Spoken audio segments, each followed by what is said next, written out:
Good morning. Today I read Genesis 48, which talks about Jacob blessing Manasseh and Ephraim. I don't know how to say it. Ephraim.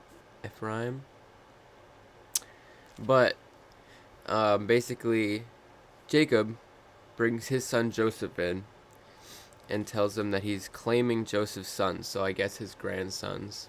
He's claiming his grandsons as his own sons and blessing them. And he's old in his bed.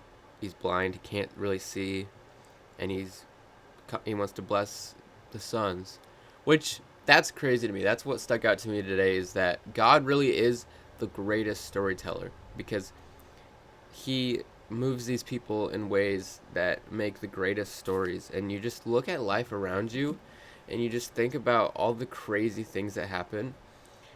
And it's like God really is just the greatest storyteller. Like he is writing the greatest story of all time in real time, and he always has been.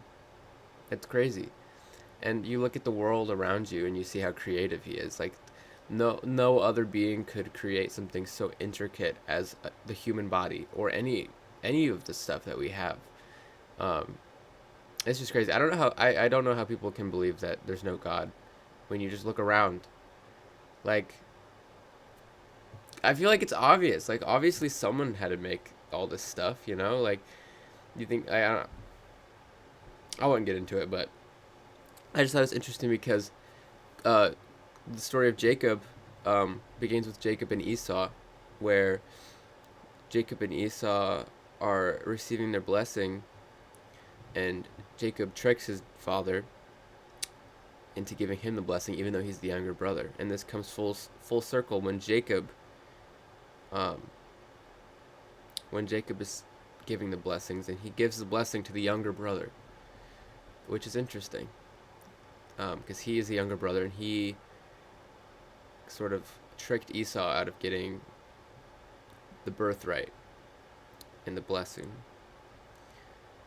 Um, so I thought that was interesting that God worked this whole story of Jacob's life all together throughout the story of Joseph, just to bring him right back to where we started learning about him in the famous story of the blessing.